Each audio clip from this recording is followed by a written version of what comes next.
Om Shanti 9 April 2025 प्रातः मुरली शिव भगवानकर मधुर महावाक्य। शिव बाबा कहउछंती, मिठे बच्चे प्रत्येकंकर नाड़ी देखी प्रथमे तांकु बाबांक उपरे निश्चय कराओ, तापरे आगकु बढ़ अर्थात अधिक बुझाओ। बाबांक प्रति निश्चय बिना अधिक ज्ञान देवा समय नष्ट करने सहित समान। प्रत्येकंकर नाड़ी देखी प्रथमे तांकु बाबांक उपरे निश्चय कराओ, तापरे आगकु बढ़ अर्थात अधिक बुझाओ।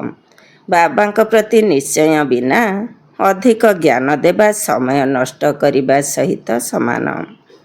प्रश्न, केउं एक मुख्य पुरुषार्थ पाठ पढ़ारे वृत्ति पाइबार अधिकारी करि देइथाए?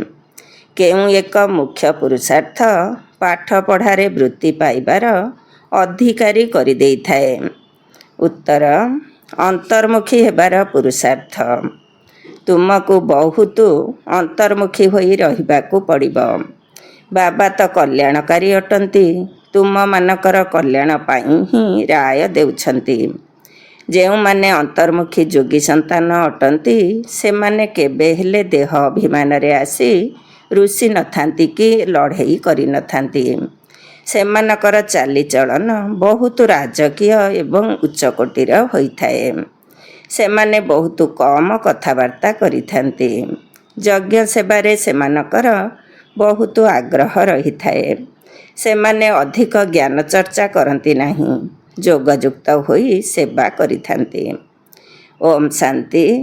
प्रायतः यही कथा देखा जाउछि जे प्रदर्शनी सेवार जो सबु समाचार आदि आसुछि, सेथिरे बाबांकर परिचय जाहाकि मूल कथा अटे, ताहा उपरे संपूर्ण निश्चय न कराई बाकी जहा किछि बुझाउछंती ताहा काहार बुद्धिरे बसिबा मुस्किल हेउछि।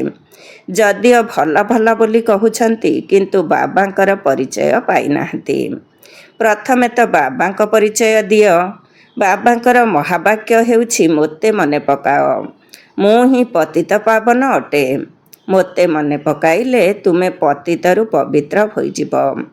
एहा हेउछि मुख्य कथा। भगवान जणे अटंती, से ही पतित पावन अटंती। ज्ञानर सागर, सुखर सागर अटंती, से ही सर्वोच्च अटंती। यही निश्चय होइगले पुणी भक्ति मार्गर जो सबु शास्त्र वेद अथवा गीता भागवत अछि, से सबु खंडित होइजिब। स्वयं भगवान तो निजे कहउछंती, मु एहा सुनाई नाही, मोर ज्ञान शास्त्र रे नाही, ताहा हेउछि भक्ति मार्गर ज्ञान। मु तो ज्ञान देई सद्गति कराई चली जाउछि, पुणी यही ज्ञान प्राय लोप होई जाउछि। जेतेबेले ज्ञानर प्रारब्ध शेष होई जाउछि, पुणी भक्ति मार्ग आरंभ होई जाउछि।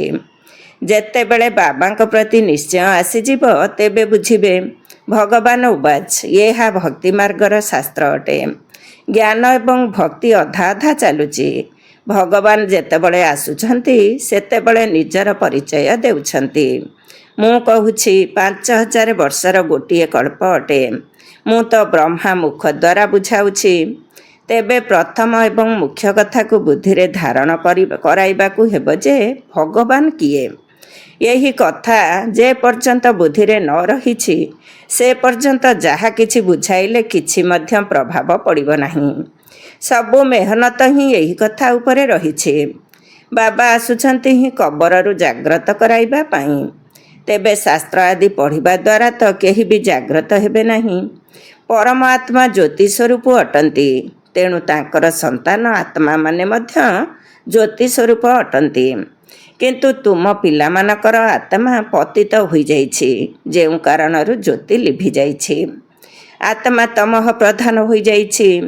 प्रथमे प्रथमे बाबांकर परिचय न देबा द्वारा आउ जहा किछि भी मेहनत करुछंती, मतामत आदि लेखाउछंती, ताहा कौनसी कामर हेउनाही। सेथिपाई सेवा हेउनाही। जेतेबेले निश्चय होइजिब, सेतेबेले बुझिबे जे वास्तव रे परमात्मा ब्रह्मा को द्वारा ज्ञान देउछंती। लोक माने ब्रह्मा को देखि केते द्वंद्वरे पड़ुछंती, काहींकिना बाबांकर परिचय नाही। ତୁମେ ସମସ୍ତେ ଜାଣିଛ ଯେ ଭକ୍ତି ମାର୍ଗ ଏବେ ଶେଷ ହୋଇଯାଉଛି। କଳିଯୁଗରେ ହେଉଛି ଭକ୍ତି ମାର୍ଗ ଏବଂ ଏବେ ସଙ୍ଗମ ଯୁଗରେ ହେଉଛି ଜ୍ଞାନ ମାର୍ଗ। ଆମେ ସଙ୍ଗମ ଯୁଗୀୟଠୁ ରାଜଯୋଗ ଶିଖୁଛୁ। ନୂଆ ଦୁନିଆ ପାଇଁ ଦୈବୀ ଗୁଣ ଧାରଣ କରୁଛୁ। ଯେଉଁମାନେ ସଙ୍ଗମ ଯୁଗରେ ନାହାନ୍ତି ସେମାନେ ଦିନକୁ ଦିନ ତମଃ ପ୍ରଧାନ ହୋଇ ଚାଲିଛନ୍ତି। ଗୋଟିଏ ପାର୍ଶ୍ୱରେ ତମଃ ପ୍ରଧାନତା ବଢ଼ି ଚାଲିଛି ଏବଂ ଅନ୍ୟ ପାର୍ଶ୍ୱରେ ସଙ୍ଗମ ଯୁଗ ଶେଷ ହେବାକୁ ଯାଉଛି। ତେବେ ଏସବୁ ବୁଝିବାର କଥା ନା, କିନ୍ତୁ ବୁଝାଇବା ବାଲା ମଧ୍ୟ କ୍ରମାନୁସାରେ ଅଛନ୍ତି। ବାବା ପ୍ରତିଦିନ ପୁରୁଷାର୍ଥ କରାଉଛନ୍ତି। ନିଶ୍ଚୟ ବୁଦ୍ଧି ବିଜୟନ୍ତୀ ଅର୍ଥାତ୍ ବିଜୟୀ ହୋଇଥାନ୍ତି। ପିଲାମାନଙ୍କର ଟିକ୍ ଟିକ୍ କରିବାର ଅର୍ଥାତ୍ ଅଧିକ ଜ୍ଞାନ ଶୁଣାଇବାର ଅଭ୍ୟାସ ବହୁତ ରହିଛି। ସେମାନେ ବାବାଙ୍କୁ ବିଲକୁଲ ମନେ ପକାଉ ହିଁ ନାହାନ୍ତି। ତାଙ୍କ ପାଇଁ ମନେ ପକାଇବା ବହୁତ କଷ୍ଟକର। ବାବାଙ୍କ ସ୍ମୃତିରେ ରହିବା ଛାଡ଼ି ନିଜର ହିଁ ଟିକ୍ ଟିକ୍ ଶୁଣାଇ ଚାଲିଥାନ୍ତି। ବାବାଙ୍କ ଉପରେ ନିଶ୍ଚୟ ବିନା ଅନ୍ୟ ଚିତ୍ର ଆଡ଼କୁ ବଢ଼ିବା ଅନୁଚିତ। ନିଶ୍ଚୟ ନଥିଲେ କିଛି ବି ବୁଝିବେ ନାହିଁ। ବାବାଙ୍କ ପ୍ରତି ନିଶ୍ଚୟ ନଥିଲେ ବାକି ବାଦଶାହୀ ଇତ୍ୟାଦିର ଜ୍ଞାନ ବୁଝାଇବା ଅର୍ଥ ସମୟ ନଷ୍ଟ କରିବା। କାହାରି ନାଡ଼ି ଅର୍ଥାତ୍ ଲକ୍ଷଣକୁ ଜାଣିପାରୁନାହାନ୍ତି। ଯିଏ ଉଦ୍ଘାଟନ କରିବାକୁ ଆସୁଛନ୍ତି ତାଙ୍କୁ ମଧ୍ୟ ପ୍ରଥମେ ବାବାଙ୍କର ପରିଚୟ ଦେବାକୁ ହେବ। ଇଏ ହେଲେ ସର୍ବୋଚ୍ଚ ପିତା ଯିଏକି ଜ୍ଞାନର ସାଗର। ବାବା ଏହି ଜ୍ଞାନ ବର୍ତ୍ତମାନ ହିଁ ଦେଉଛନ୍ତି। ସତ୍ୟ ଯୁଗରେ ଏହି ଜ୍ଞାନର ଆବଶ୍ୟକତା ରହିବ ନାହିଁ। ଭକ୍ତି ପରେ ଆରମ୍ଭ ହୋଇଥାଏ। ବାବା କହୁଛନ୍ତି ଯେତେବେଳେ ଦୁର୍ଗତି ଅର୍ଥାତ୍ ମୋର ନିନ୍ଦା କରିବା ଶେଷ ହେବାର ସମୟ ହେଉଛି ସେତେବେଳେ ମୁଁ ଆସୁଛି। ଅଧାକଳ୍ପ ସେମାନେ ନିନ୍ଦା ନିଶ୍ଚିତ କରିବେ। ଯାହାଙ୍କର ବି ପୂଜା କରୁଛନ୍ତି ସେମାନଙ୍କର କର୍ତ୍ତବ୍ୟ ବିଷୟରେ ଜାଣିନାହାନ୍ତି। ତୁମେ ପିଲାମାନେ ବସି ବୁଝାଉଛ, କିନ୍ତୁ ଯଦି ନିଜର ହିଁ ବାବାଙ୍କ ସହିତ ଯୋଗ ନାହିଁ ତେବେ ଅନ୍ୟମାନଙ୍କୁ କ'ଣ ବୁଝାଇ ପାରିବ? ଯଦିଓ ଶିବ ବାବା କହୁଛନ୍ତି କିନ୍ତୁ ଯୋଗଯୁକ୍ତ ହୋଇ ବିଲକୁଲ ରହୁନାହାନ୍ତି। ତେଣୁ ବିକର୍ମ ମଧ୍ୟ ବିନାଶ ହେଉନାହିଁ, ଧାରଣା ମଧ୍ୟ ହେଉନାହିଁ। ମୁଖ୍ୟ କଥା ହେଉଛି ଏକ ବାବାଙ୍କୁ ମନେ ପକାଇବା। ଯେଉଁ ସନ୍ତାନମାନେ ଜ୍ଞାନୀତୁ ଆତ୍ମା ସହିତ ଯୋଗୀ ହେଉନାହାନ୍ତି ସେମାନଙ୍କ ମଧ୍ୟରେ ଦେହ ଅଭିମାନର ଅଂଶ ନିଶ୍ଚୟ ରହିବ। ଯୋଗ ବିନା ଜ୍ଞାନ ବୁଝାଇବା କୌଣସି କାମର ନୁହେଁ। ପୁଣି ଦେହ ଅଭିମାନରେ ଆସି କାହାକୁ ନା କାହାକୁ ହଇରାଣ କରିଥାନ୍ତି। ପିଲାମାନେ ଯଦି ଭଲ ଭାଷଣ କରୁଛନ୍ତି ତେବେ ଭାବୁଛନ୍ତି ଆମେ ଜ୍ଞାନୀ ଆତ୍ମା ଅଟୁ। ବାବା କହୁଛନ୍ତି ଜ୍ଞାନୀ ଆତ୍ମା ତ ଅଟ, କିନ୍ତୁ ଯୋଗ କମ୍ ରହିଛି। ଯୋଗ ଉପରେ ପୁରୁଷାର୍ଥ ବହୁତ କମ୍ ରହିଛି। ବାବା କେତେ ବୁଝାଉଛନ୍ତି, କହୁଛନ୍ତି ନିଜର ଚାଟ୍ ରଖ। ମୁଖ୍ୟ କଥା ହେଉଛି ଯୋଗ। ପିଲାମାନଙ୍କର ଜ୍ଞାନ ବୁଝାଇବାର ସଉକତ ଅଛି, କିନ୍ତୁ ଯୋଗ ନାହିଁ। ତେବେ ଯୋଗ ବିନା ବିକର୍ମ ବିନାଶ ହେବ ନାହିଁ। ପୁଣି କି ପଦ ପାଇବେ? ଯୋଗରେ ତ ବହୁତ ସନ୍ତାନ ଫେଲ୍ ହେଉଛନ୍ତି। ଭାବୁଛନ୍ତି ମୋର 100% ଯୋଗ ରହିଛି, କିନ୍ତୁ ବାବା କହୁଛନ୍ତି 2% ଯୋଗ ରହିଛି। ବାବା ବା ବ୍ରହ୍ମା ବାବା ନିଜେ କହୁଛନ୍ତି ଭୋଜନ ଖାଇବା ସମୟରେ ସ୍ମୃତିରେ ରହୁଛି, ପୁଣି ଭୁଲି ଯାଉଛି। ସ୍ନାନ କରିବା ସମୟରେ ମଧ୍ୟ ବାବାଙ୍କୁ ମନେ ପକାଉଛି। ଯଦିଓ ତାଙ୍କର ସନ୍ତାନ ଅଟେ ତଥାପି ବି ତାଙ୍କ ସ୍ମୃତିରେ ରହିବାକୁ ଭୁଲି ଯାଉଛି। ତୁମେ ଭାବୁଛ ଇଏ ତ ନମ୍ବର 1ରେ ଯିବେ, ତେବେ ନିଶ୍ଚିତ ଭାବରେ ତାଙ୍କର ଜ୍ଞାନ ଏବଂ ଯୋଗ ଠିକ୍ ଥିବ। ତଥାପି ମଧ୍ୟ ବାବା କହୁଛନ୍ତି ଯୋଗରେ ବହୁତ ମେହନତ ରହିଛି। ଅଭ୍ୟାସ କରି ଦେଖ, ପୁଣି ଅନୁଭବ ଶୁଣାୟ। ଧରିନିଅ ଦର୍ଜି ଯଦି କପଡ଼ା ସିଲେଇ କରୁଛି ତେବେ ଦେଖିବା ଦରକାର ବାବାଙ୍କ ସ୍ମୃତିରେ ରହୁଛି। ସିଏ ତ ବହୁତ ମିଠା ପ୍ରେମିକ ଅଟନ୍ତି। ତାଙ୍କୁ ଯେତେ ମନେ ପକାଇବା ସେତେ ଆମର ବିକର୍ମ ବିନାଶ ହେବ। ଆମେ ଶତପ୍ରଧାନ ହୋଇଯିବା। ତେଣୁ ନିଜକୁ ଦେଖ, ମୁଁ କେତେ ସମୟ ବାବାଙ୍କର ସ୍ମୃତିରେ ରହୁଛି। ବାବାଙ୍କୁ ଫଳାଫଳ ଜଣାଇବା ଉଚିତ। ବାବାଙ୍କ ସ୍ମୃତିରେ ରହିଲେ ହିଁ କଲ୍ୟାଣ ହେବ। ବାକି ଅଧିକ ବୁଝାଇଲେ କୌଣସି କଲ୍ୟାଣ ହେବ ନାହିଁ। କାରଣ କିଛି ହେଲେ ବୁଝୁନାହାନ୍ତି। ଅଲଫ ଅର୍ଥାତ୍ ବାବାଙ୍କ ବିନା କାମ କିପରି ଚାଲିବ? ଅଲଫ ବିଷୟରେ ତ ଜାଣିନାହାନ୍ତି, ବାକି ତ ବିନ୍ଦୁ ବିନ୍ଦୁ ହୋଇଯାଉଛି। ଅଲଫ ସହିତ ବିନ୍ଦୁ ଦେବା ଦ୍ୱାରା ଫାଇଦା ହୋଇଥାଏ। ଯୋଗ ନଥିଲେ ସାରାଦିନ ସମୟ ନଷ୍ଟ କରି ଚାଲିଥାନ୍ତି। ବାବାଙ୍କର ତ ଦୟା ଆସୁଛି, ଇଏ କି ପଦ ପାଇବେ। ଭାଗ୍ୟରେ ନଥିଲେ ବାବା ମଧ୍ୟ କ'ଣ କରିବେ।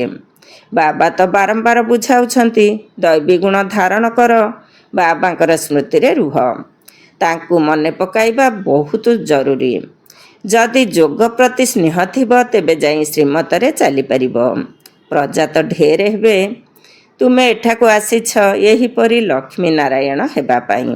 ଏଥିରେ ବହୁତ ମେହନତ କରିବାକୁ ପଡ଼ିବ।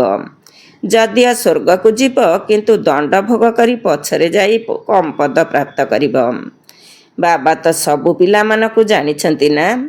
ଯେଉଁ ସନ୍ତାନମାନେ ଯୋଗରେ ଦୁର୍ବଳ, ସେମାନେ ଦେହ ଅଭିମାନରେ ଆସି ରୁଷିଥାନ୍ତି ଏବଂ ଲଢ଼େଇ ଝଗଡ଼ା କରିଥାନ୍ତି।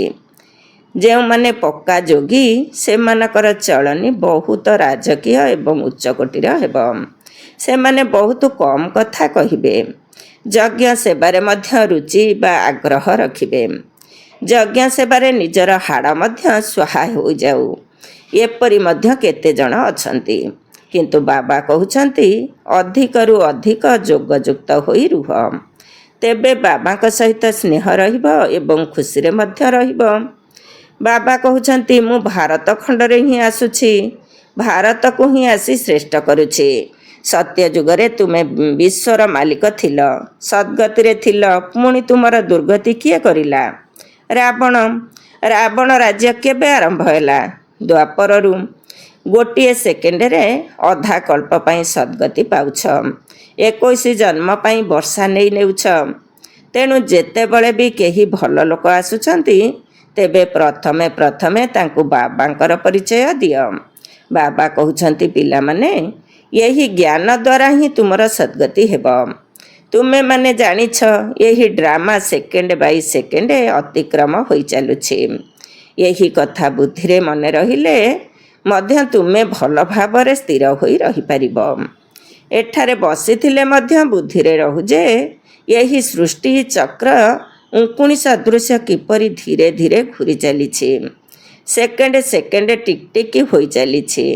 ଡ୍ରାମା ଅନୁସାରେ ହିଁ ସାରା ପାର୍ଟ ଚାଲୁଛି। ଗୋଟିଏ ସେକେଣ୍ଡ ଅତିକ୍ରାନ୍ତ ହୋଇଗଲା, ସରିଗଲା। ଅଭିନୟ ହୋଇ ଚାଲିଛି, ବହୁତ ଧୀରେ ଧୀରେ ଘୁରୁଛି। ଏହା ହେଉଛି ବେହଦର ଡ୍ରାମା। ଯେଉଁମାନେ ବୟସ୍କ ବ୍ୟକ୍ତି କିମ୍ବା ବୃଦ୍ଧ ବ୍ୟକ୍ତି ଆଦି ଅଛନ୍ତି, ସେମାନଙ୍କର ବୁଦ୍ଧିରେ ଏହିସବୁ କଥା ରହିପାରିବ ନାହିଁ। ଜ୍ଞାନ ମଧ୍ୟ ଧାରଣା ହୋଇପାରିବ ନାହିଁ। ଯୋଗ ମଧ୍ୟ ନାହିଁ, ତଥାପି ସନ୍ତାନ ତ ଅଟନ୍ତି ନା? ହଁ, ସେବାଧାରୀମାନଙ୍କର ପଦ ଉଚ୍ଚ ହୋଇଥାଏ, ବାକି ଅନ୍ୟ ସମସ୍ତଙ୍କର ପଦ କମ୍ ହେବ। ଏହି ଖିଆଲ ପକ୍କା କରିଦିଅ। ଏହା ହେଉଛି ବେହଦର ଡ୍ରାମା। ଚକ୍ର ଘୂରି ଚାଲିଛି, ଯେପରି ରେକର୍ଡ଼ ଘୂରି ଚାଲିଥାଏ ନା? ଆମ ଆତ୍ମାରେ ମଧ୍ୟ ସେହିପରି ରେକର୍ଡ଼ ଭରି ହୋଇ ରହିଛି। ଏତେ ଛୋଟ ଆତ୍ମାରେ ଏତେ ସବୁ ପାର୍ଟ ଭରି ରହିଛି।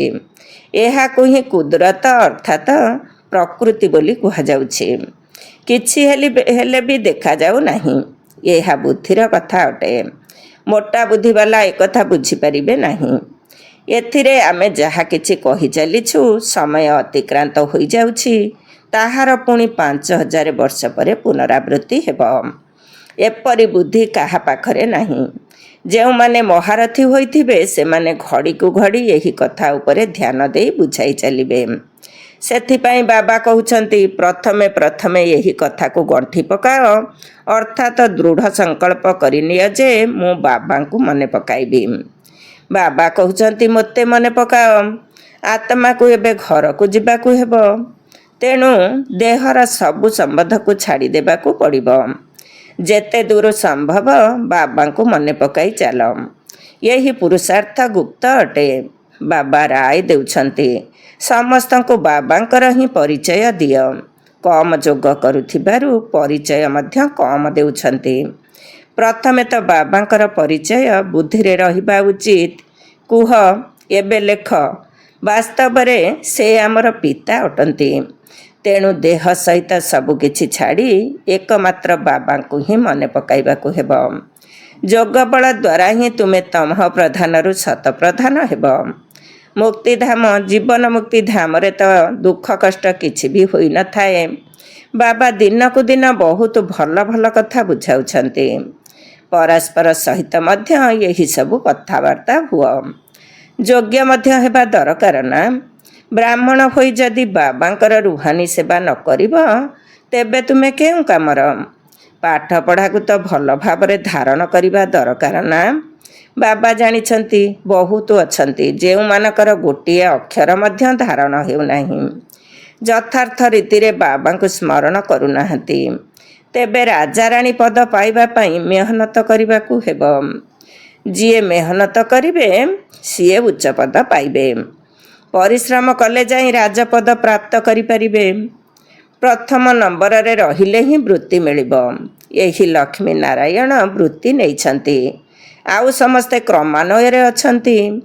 ଏହା ବହୁତ ବଡ଼ ପରୀକ୍ଷା ଅଟେ ନା।